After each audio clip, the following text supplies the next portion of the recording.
कृष्णानगर की पुलिस के हाथ लगी अहम कामयाबी, शराब तस्कर को किया गिरफ्तार। पुलिस ने तस्कर से 450 अवैध क्वार्टर की बरामद, एक ई रिक्शा भी बरामद किया। कोरोना को देखते हुए पूर्व दिल्ली में अभिभावकों को बच्चों को स्कूल भेजने में लग रहा है डर। स्कूल में निकल रहे हैं कोरोना के केस। अभिभावकों ने कहा बच्चों के भविष्य को देखते हुए स्कूल भेजना भी है जरूरी। गाजीपुर में इफ्तार पार्टी में सभी धर्मों के लोग हुए शामिल। इलाके के पार्षद ने की शिरकत। पिछले 8 सालों से होती आ रही है इफ्तार पार्टी।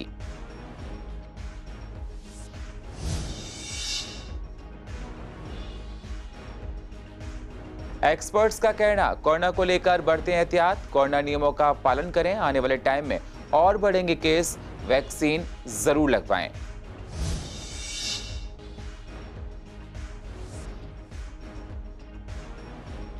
और शकरपुर में बदहाल बस स्टैंड से लोग परेशान, यात्री को होती हैं तमाम परेशानियां। तेज धूप में खड़ा होना पड़ता है, बारिश में भी होती हैं बहुत परेशानियां।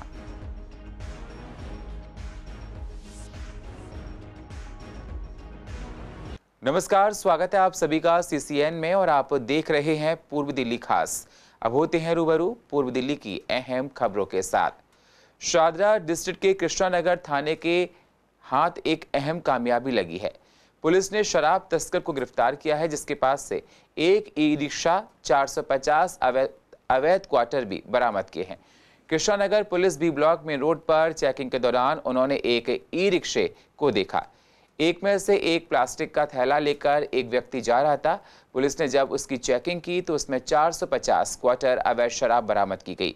पुलिस तस्कर से पूछताछ करने में जुटी हुई है। उस व्यक्ति से पूछताछ की तो बताया वह दिल्ली के तमाम इलाकों में अवैध रूप से शराब की पूर्ति करता है। फिलहाल पुलिस ने उसे पकड़कर मामला दर्ज कर लिया है और पूछताछ जारी है।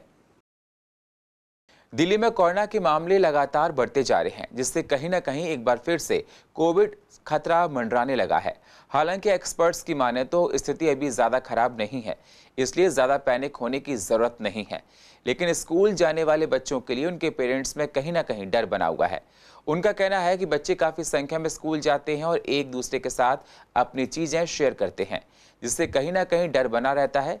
लेकिन जिस वजह से बच्चों की पढ़ाई पिछले 2 सालों से प्रभावित हुई है, उसे देखते हुए स्कूल भेजना भी ज़रूरी है।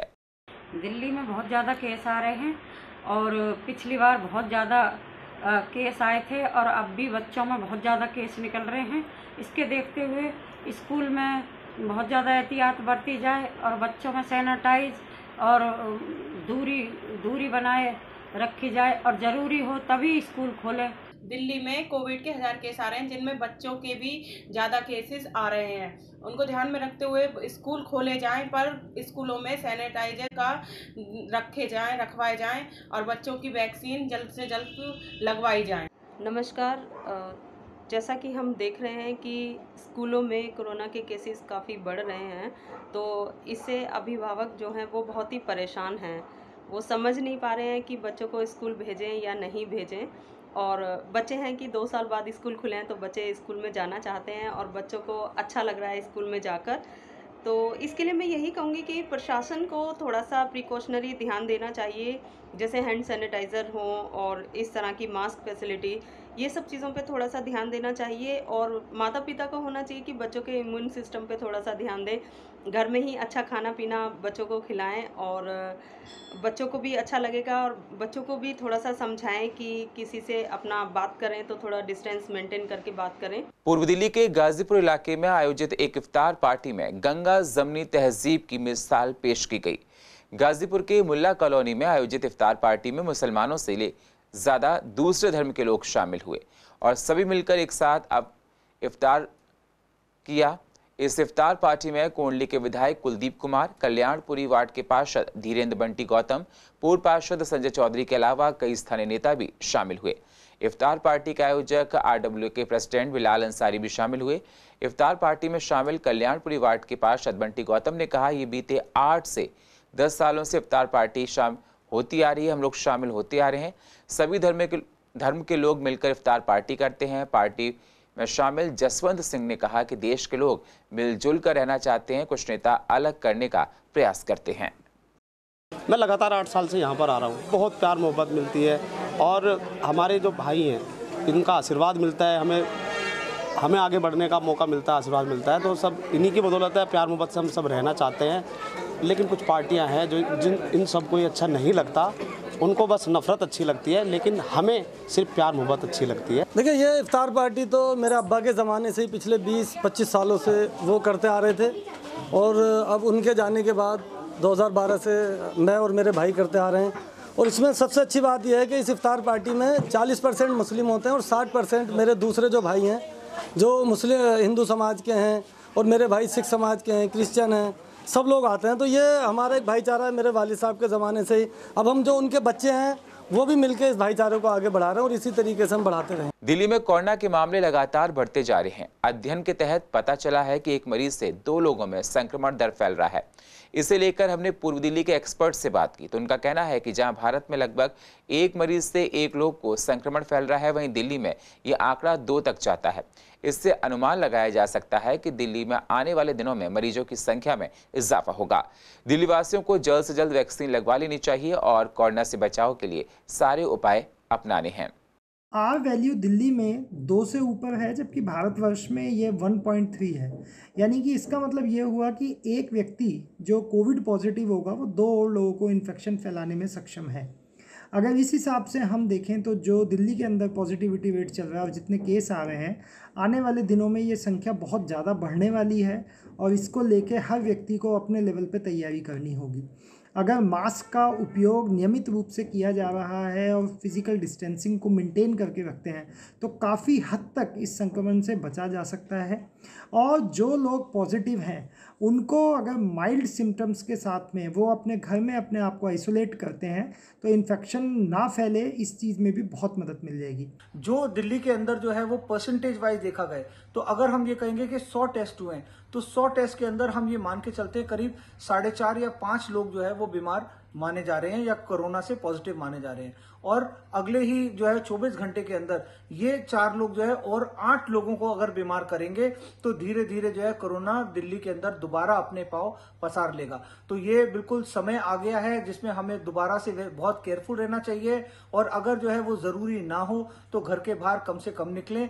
और अगर इसी क्षमता में जो है वो दोबारा से कोरोना जो है वो आता रहेगा तो बहुत जल्दी जो है दिल्ली के अंदर दोबारा लॉकडाउन लगने की समस्या भी आ सकती है। तो इससे बचने के लिए जो है हमें अपने आप को सेफ रखना पड़ेगा, अपने आप को प्रोटेक्टेड रखना पड़ेगा और कोविड से बच के रहना पड़ेगा। शकरपुर के बदहाल बस स्टॉप से यात्री परेशान हैं। बस शेल्टर यात्रियों को तमाम परेशानियां होती हैं। शकरपुर में लक्ष्मी नगर टी पॉइंट के पास एक ही बस स्टैंड है। यहां पर बेहद पुराना बस स्टैंड होने के बावजूद पिछले काफी सालों से बस शेल्टर नहीं है, जिसकी वजह से इस चिलचिलाती हुई गर्मी में धूप में खड़े होकर यात्रियों को बसों का इंतजार करना पड़ता है। यदि कभी तेज बारिश आ जाए तो उन्हें बारिश से बचने का कोई माध्यम नहीं मिलता। इस संदर्भ में स्थानीय निवासियों ने कई बार दिल्ली परिवहन विभाग और मुख्यमंत्री तक को चिट्ठियां लिखी हैं, पर समस्या का समाधान अभी तक नहीं हो पाया है। यहाँ पर करीबन मैं 20-25 मिनट से खड़ा हूँ, कोई शेल्टर नहीं है। टेम्परेचर आपको पता ही है 44-45 चल रहे हैं। कोई शेल्टर ना होने के कारण धूप में आदमी तप रहे हैं, परेशान हो रहे हैं, चाहे वो सीनियर सिटीजन हो चाहे वो आम आदमी हो। यहाँ पे बहुत बुरा हाल है। बसों का भी कोई टाइम फिक्स नहीं है, कितनी देर आदमी इंतजार करता रहता है। मैडम, लक्ष्मी नगर टी पॉइंट के सकरपुर के अंतर्गत मदर डेयरी रोड पर स्थित ये सकरपुर का बस स्टैंड है। यहाँ पर पिछले कई वर्षों से बस शेल्टर नहीं है। बारिश आए चाहे धूप हो, या कोई बचाव का कोई साधन उपलब्ध नहीं है और बस शेल्टर यहाँ पर उपलब्ध नहीं है, जिसकी वजह से लोगों को धूप में खड़े होकर बस का इंतजार करना पड़ता है। अभी मुझे 15-20 मिनट हो चुके हैं। मुझे त्रिलोकपुरी जाना है, पटपड़गंज होते हुए मेरी बस भी नहीं आई है और मैं धूप में तप रहा हूँ। कहीं पर भी यहाँ पर धूप से बचाव का कोई साधन उपलब्ध नहीं है, ना बस शेल्टर तो खैर है ही नहीं। गाजीपुर थाना के मयूर विहार फेज 3 में बुधवार 20 अप्रैल की रात हुई बीजेपी नेता जितेंद्र उर्फ जीतू चौधरी की हत्या के मामले में दिल्ली पुलिस ने 4 लोगों को गिरफ्तार किया है। क्या है पूरा मामला, देखिए स्पेशल रिपोर्ट। दिल्ली में चाहे कितने भी अपराध हों, लेकिन अपराधी कभी पुलिस के चुंगल में समय रहते फंस जाते हैं। कभी कभी पुलिस की तत्परता इतनी होती है कि कुछ ही दिनों में आरोपी को पुलिस सलाखों के पीछे भेज देती है। दिल्ली के मयूर विहार इलाके में हुए बीजेपी नेता जीतू चौधरी के मर्डर केस को पुलिस ने सुलझा लिया है। बीजेपी नेता जीतू चौधरी की हत्या आपसी रंजिश के चलते की गई थी। पुलिस ने इस मर्डर में 4 आरोपियों को अरेस्ट किया है। पकड़े गए आरोपियों की पहचान उज्जवल, राजा, बिट्टू और सौरभ कटारिया के रूप में हुई है। 20 अप्रैल को बीजेपी नेता जीतू चौधरी की गोली मारकर हत्या कर दी गई थी। पुलिस ने बीजेपी नेता जीतू चौधरी के मर्डर की गुत्थी को सुलझाने के लिए करीब 500 सीसीटीवी कैमरों को खंगाला था। पुलिस ने जगह जगह छापेमारी की थी। इसके बाद पुलिस ने 4 आरोपियों को गिरफ्तार कर लिया है। पुलिस ने आरोपियों के कब्जे से वह पिस्तौल भी बरामद कर ली है जिसे वारदात में इस्तेमाल किया गया था। तेंद्र चौधरी नाम के व्यक्ति को गोली मारकर हत्या कर दी गई। इसमें करीबन 500 सीसीटीवीज को खंगाला इसमें और टेक्निकल पहलू पर भी काम हुआ, जिसके बतौर इस ब्लाइंड मर्डर केस को 4 लोगों के अरेस्ट डालकर सॉल्व किया है। बीजेपी नेता जीतू चौधरी पर 20 अप्रैल को बदमाशों ने उस वक्त हमला किया था जब वे मयूर विहार फेज 3 के अपने आवास C2 से बाहर आ रहे थे। बदमाश बीजेपी नेता जीतू चौधरी को मारने के लिए पहले ही घात लगाकर बैठे थे। जैसे ही जीतू घर के बाहर निकले, उन्होंने उन पर ताबड़तोड़ गोलियां चलाना शुरू कर दिया। वारदात को अंजाम देने के बाद बदमाश मौके से फरार हो गए थे। तब परिवार ने गंभीर हालत में जीतू चौधरी को नोएडा के मेट्रो अस्पताल में एडमिट करवाया, जहां डॉक्टर ने उनको मृत घोषित कर दिया था। जीतू चौधरी का कंस्ट्रक्शन का कारोबार भी है। जीतू चौधरी के परिवार में पत्नी, 2 बच्चों के अलावा 2 भाई हैं। जीतू पिछले कई सालों से बीजेपी से जुड़े हुए थे।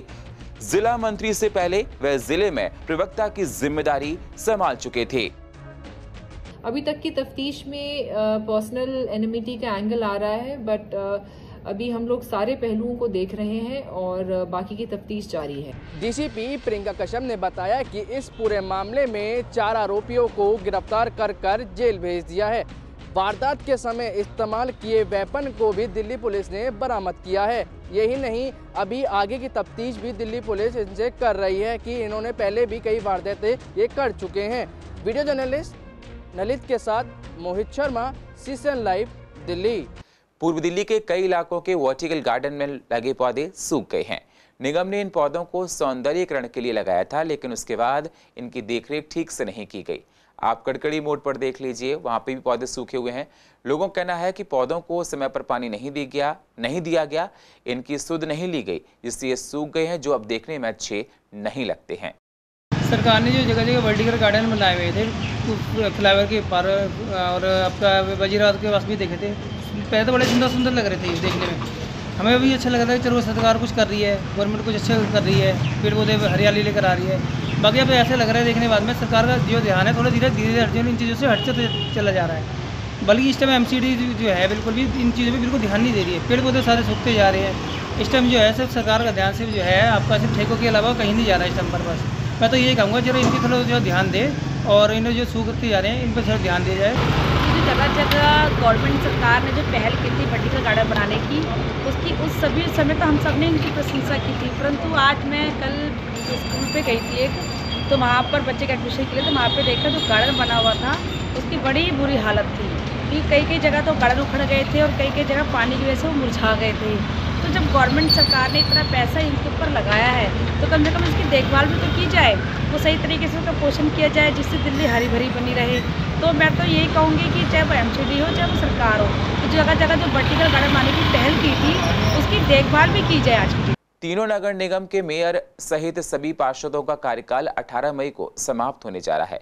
एक तरफ पार्षदों ने निगम मुख्यालय आना बंद कर दिया तो कमेटियों के अध्यक्ष रहे पार्षदों ने मुख्यालय से अपना सामान समेटना शुरू कर दिया।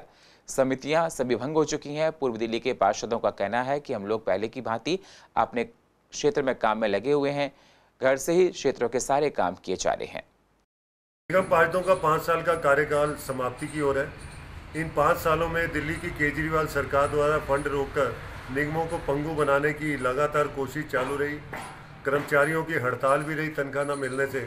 लेकिन इन सभी विषम परिस्थितियों में सभी निगम पार्षदों ने अपने क्षेत्र को विकसित करने में, साफ सफाई करने में और बहुत ध्यान भी दिया और काफ़ी जगह सफल भी हुए। जैसे पूर्वी दिल्ली के अंदर 1,16,000 स्ट्रीट लाइट को LED में कन्वर्ट करके 78% बिजली की सेविंग की गई, क्षेत्र को जगमगाया गया। सड़कों पर धूल मिट्टी को बिठाने के लिए नई मशीनों को परचेज़ किया गया। नालियों को साफ़ करने के लिए सुपर सकर मशीन, सक्शन कम जेटिंग मशीनें लाई गई। गाज़ीपुर की लैंडफिल साइट पे मशीनें लगा के उसे धीरे धीरे ख़त्म करने का काम शुरू किया गया। झीलों को विकसित किया गया।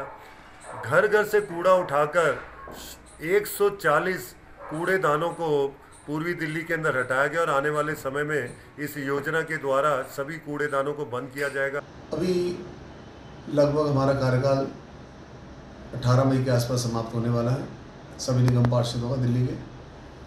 तो वार्ड में अपने कामों को हम पूरी तरह पहले की तरह देख रहे हैं और कोई भी काम मुख्यालय से संबंधित होता है उसके लिए हम अपने मुख्यालय चले जाते हैं, महापौर जी से मिलते हैं और उन कामों को करवाते हैं। और क्षेत्र में पहले की भांति सारा ध्यान जो है क्षेत्र की सेवा में लगे हुए हैं और अपनी पार्टी को, भारतीय जनता पार्टी को क्षेत्र में लगातार मजबूत करने का काम कर रहे हैं और क्षेत्र की जनता की सेवा कर रहे हैं। पूर्व दिल्ली के नालों की सफाई कर्मचारी बिना सुरक्षा उपकरणों के साथ कर रहे हैं। जगतपुरी से लेकर रामनगर तक ये सफाई कर्मचारी बिना किसी सुरक्षा उपकरण के नालों की सफाई कर रहे हैं। कर्मचारियों का कहना है कि ना हमारे पास गनबूट है, ना ऑक्सीजन किट है, ना कोई उपकरण है। गर्मियों में नालों में गैस बन जाती है जिससे जान जाने का खतरा बना रहता है, लेकिन हम लोग लाचार हैं, हमारे पास कोई और ऑप्शन नहीं है। बेरोजगारी बहुत है और घर चलाने के लिए हम लोगों को करना पड़ता है। हम चाहते हैं कि प्रशासन हम लोगों को जल्द से जल्द सुरक्षा किट दे जिससे हम लोगों को हो रही परेशानियों से निजात मिल सके। नहीं, किसी को कुछ नहीं मिला। देखिए जैसे कोरोना का अभी माहौल चल गया है, मास्क के लिए कर्मचारियों को मास्क नहीं मिल रहा है और जो सीवर में सफाई कर रहे हैं इस टेम्परेचर में उनको किसी प्रकार का उपकरण नहीं दिया जा रहा है। ना मास्क है, ना ऑक्सीजन सिलेंडर होता है, गमबूट होता है, बेल्ट होती है। जो सुरक्षा के उपकरण होते हैं वो किसी को नहीं दिए जा रहे, कहीं भी नहीं दिए जा रहे। बिल्कुल मौतों का ग्राफ देखो बढ़ता जा रहा है। सीवर में काफ़ी लोग डेथ कर गए हैं, काल के गिराज में चले गए हैं, लेकिन मजबूरियाँ उनकी, रोजगार है नहीं, वो काम करेंगे, बच्चों के लिए रोटी तो चाहिए ना जी। अब उनको क्या पता हम रोजगार करने जा रहे हैं, काल के गिराज में जा रहे हैं। तो ये सरकारों को सोचना चाहिए, हमारे निगम प्रशासन को सोचना चाहिए कि इनको ये सुविधाएं मुहैया करके तब इनसे काम ले। जैसे ठेकेदार भी हैं, अगर ठेकेदार भी काम लेता है तो कम से कम उनको उपकरण दिए जाएं जिससे वो ठीक तरीके से अपना बचाव भी कर सकें। ठीक है, और बेचारे भुखमरी इतनी है, मजबूरी है जो कि सफाई कर रहे हैं। ये सीवर में घुसकर सफाई कर रहे हैं और पर कोई उनको सामान नहीं दिया गया। ठीक है जी। और सुबह लगते हैं, दोपहर तक काम करते रहते हैं। वो आँखों में गैस लगती है और रिस्क कितना है? बहुत ज़्यादा रिस्क है जी। और वो बेचारे कुछ तो बीमार पड़े अपने घर में। सीवर जो सफाई चल रही है, जो ठेकेदार करा रहे हैं, इसमें इतना ज़्यादा रिस्क है। तो इसमें गैस 3 किस्म की गैस होती है, एक पोलियम, एक मीठी और एक क्लीन। ये तीनों गैस इतनी खतरनाक है, अगर कर्मचारी सीवर उतरता है तो तुरंत ही देते हैं उनकी। तो ना तो उनका कोई उपकरण, ना तो किट दी जा रही उतारने के लिए, ना ऑक्सीजन दी जा रही। तो इतना खतरा है कि बहुत ज़्यादा है। 2 पैसे इलाज में ठेकेदार कर्मचारी की मौत के कारण बन सकते हैं। पूर्व दिल्ली के ज्वालानगर में एक कैंप का आयोजन किया गया जिसमें आकर लोगों ने निःशुल्क मोतियाबिंद की जांच कराई है। जिन लोगों को मोतिया की शिकायत मिली उन 40 लोगों का ऑपरेशन भी आगे चलकर किया जाएगा। लोगों को आंखों के लिए चश्मे दिए गए, दवाइयां दी गई। ये कैंप शांता कुमार, लाइन सविता और राकेश कुमार ने स्पॉन्सर किया था। काफी संख्या में आकर इंदिरा पार्क में लगे इस कैंप में लोगों ने अपनी आंखों की जांच कराई, जिस दौरान इलाके के पार्षद गीतिका पंकज लूथरा और वर्तमान निगम पार्षद पंकज लूथरा भी मौजूद रहे। मोतियाबिंद के जो ऑपरेशन लोगों को 2 साल से हमने कोई कैंप लगाया नहीं था और लोगों को बहुत परेशानी हो रही थी। हमने 50 लोगों, 100 लोगों, 200 लोगों, 500 लोगों उनका ऑपरेशन मोतियाबिंद का बिल्कुल फ्री होगा और जिन लोगों को चश्मे की आवश्यकता होगी उनको चश्मे भी फ्री दी जाएंगे। इस कैंप में हम लोगों को सेवा के प्रोजेक्ट्स लगाते हुए, हेल्थ चेकअप कैंप्स लगाते हुए कम से कम 25 साल से ज़्यादा हो चुके हैं कि मैं बहुत मेडिकल कैंप्स लगवाता रहता हूँ। लेकिन जो रिस्पांस आज लगा है, जो रिस्पांस और जो पब्लिक का यहाँ पे इस समय जमावड़ा यहाँ पे इकट्ठा हुआ है, ऐसा मेरे 25 साल के कैरियर में कभी नहीं हुआ। दिल्ली में पिछले दिनों दो गुटों के बीच हुई मारपीट और दंगा मामले को लेकर दिल्ली पुलिस अलर्ट मोड पर दिखाई दे रही है। इसे लेकर शनिवार की रात दिल्ली पुलिस की टीम बिहार के जहानाबाद पहुंची, जहां दंगा मामले में फरार चल रहे अभियुक्त के घर पर इश्तेहार चिपकाया गया। इश्तेहार चिपकाने के बाद फरार अभियुक्तों से हड़कंप मचा हुआ है। बताया जा रहा है कि दिल्ली में हुए दंगा मामले में जहानाबाद का रजा अंसारी अभियुक्त है जो फरार चल रहा है। फरार अभियुक्तों की गिरफ्तारी को लेकर दिल्ली पुलिस जहानाबाद पहुंची और नगर थाना क्षेत्र के फिदा हुसैन रोड स्थित रजा अंसारी के घर इश्तेहार चिपकाया गया है। इस दौरान ऑफ कैमरा दिल्ली पुलिस ने बताया कि दिल्ली में हुए दंगे मामले में फरार चल रहा है। ज्योति नगर थाने में रजा के खिलाफ प्राथमिकी दर्ज है। दिल्ली में 2015 में जो त्रिलोकपुरी के दंगे हुए थे उसमें जो मुख्य आरोपी रहे थे रजा अंसारी, उसको बिहार में जाकर के जो उनका मुख्य पता था, दिल्ली पुलिस के ज्योति नगर थाने की पुलिस जो अथॉरिटी है वहाँ पर उनकी एफआईआर दर्ज हुई और 2015 के बाद में अब उनके जो मुख्य जो उनका घर का एड्रेस है वहाँ पर जाकर के कोर्ट ने आदेश दिए हैं कि अफिक्सेशन, वहाँ पर जो कोर्ट का आदेश है उसको चस्पा करके आया जाए। अभी जो खबर है ये इसके हिसाब से उनका जो दो घर है वहाँ पर जहानाबाद बिहार में पड़ते हैं, दोनों ही घर के मुख्य द्वार पर और मोहल्ले में भी इनका जो कोर्ट का आदेश है, अदालत के निर्देश को वहाँ पे चस्पा किया गया है। इसके बाद में उस रजा अंसारी के ऊपर जो है सेक्शन 82 की प्रोसीडिंग चलेगी, जिसमें उसको एक प्रोक्लेम्ड ऑफेंडर की भगोड़ा घोषित करके फिर आगे इस केस का जो है निर्णय आएगा। और पूर्व दिल्ली की अधिक जानकारी के लिए आप YouTube पर जाकर CCN लाइव को सब्सक्राइब करें और फ्रेश अपडेट लेते रहें। और फिलहाल पूर्व दिल्ली खास में इतना ही। बाकी खबरों के लिए आप बने रहिए CCN के साथ। तब तक के लिए नमस्कार।